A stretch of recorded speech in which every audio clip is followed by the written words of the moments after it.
Ashfall. A Cryptid encounter. Stories original. The sky over Atlanta was painted in fireworks. Red, green, and gold bursts bloomed above the city skyline as crowds cheered from every street corner and rooftop. Juneteenth, a night for freedom, a night for family, a night that would mark the last few hours of normal life.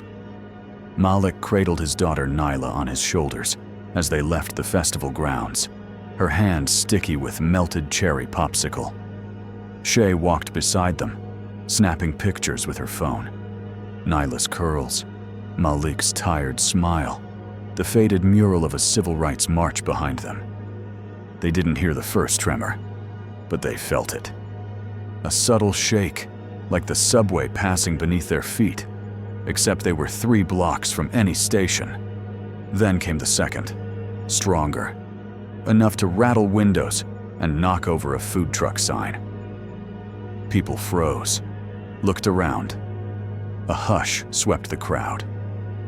And then, the sound. A long, guttural horn blast, ancient, metallic, vibrating the air itself. It didn't come from above or below, but from everywhere. Phones slipped from hands. Babies cried. Dogs pulled free from leashes and bolted. From a crack in the parking lot behind them, smoke began to pour. Not gray, not white, but black, oily, dense, and reeking of scorched metal and sulfur. Malik turned just in time to see it. A fissure ripping open the asphalt. Glowing orange light bled through like the world was cracking open to show its core. And then, from that chasm, something crawled out. It moved like muscle stretched over bone, skin like obsidian, glowing from cracks like lava. A hellhound, massive and sinewy, its teeth glowing white-hot and steam hissing from its breath. It leapt forward, grabbing a man mid-scream and dragged him back down the hole in a blur of motion and fire. Screams erupted around them. Another horn blast, louder, closer. And then came the demons. Towering figures, 12 to 15 feet tall, heaved themselves from the abyss. Their massive hands gripped the edges of the earth like molten claws. As they stepped onto pavement, the ground shook, streetlights cracked, and cars flipped from the shockwave. Their footsteps left burning prints, fire licking at the edges. One raised a hand and slammed it down into a 5-story building across the street. Concrete and glass exploded as it crumpled, burying everyone inside. Malik grabbed Shay and Nyla and ran. They burst into their apartment building, 12 floors up, and everything already stank of burning wire and sweat-slick fear. The power flickered. Elevators were dead. A woman cried from upstairs. A dog barked, then yelped, then went silent.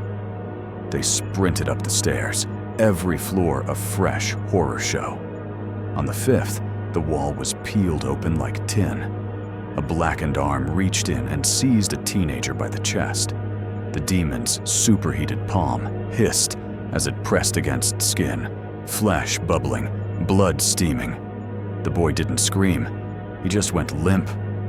Shay covered Nyla's eyes. Malik kept pulling them upward. By the 9th floor, the vision began. A flash behind Malik's eyes, like a memory that wasn't his. A woman, dressed in a hospital gown, screaming in a hallway filled with smoke. A hellhound bounding over a gurney, knocking her down and dragging her back by the leg.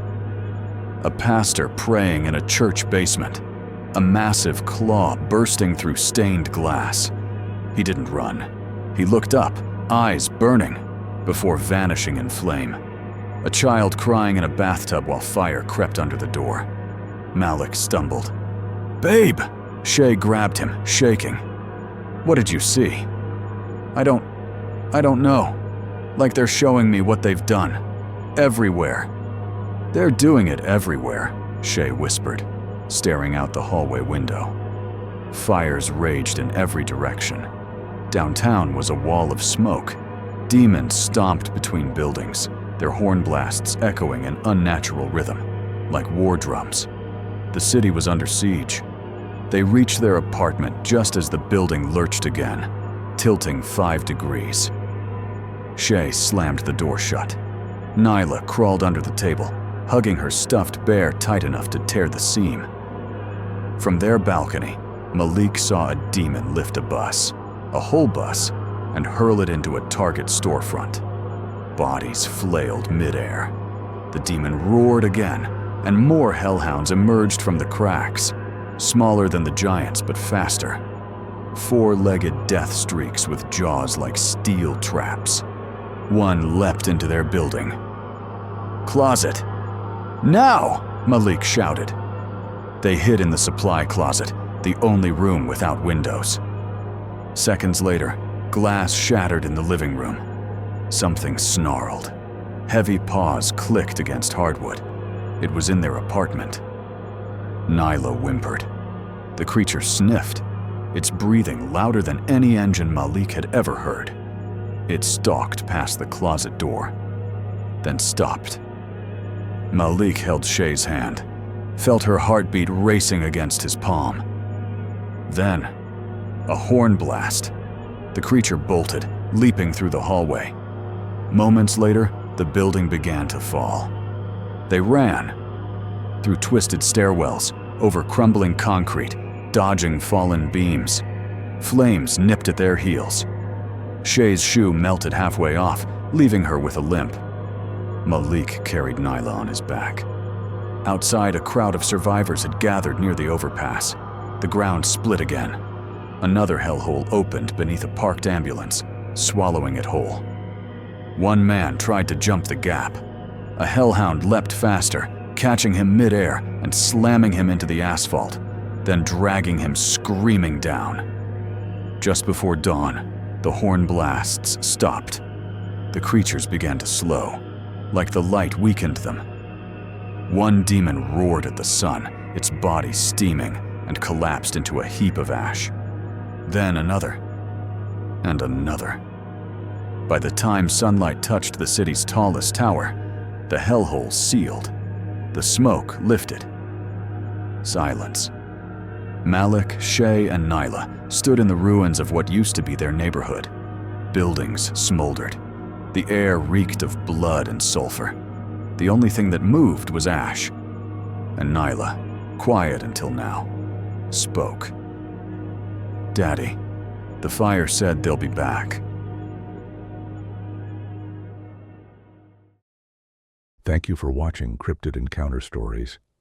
If you enjoyed this content, be sure to like, comment, and subscribe for more terrifying tales of the unknown. Your support helps keep the stories alive and the monsters lurking. Until next time, stay safe, stay curious, and always keep an eye on the shadows.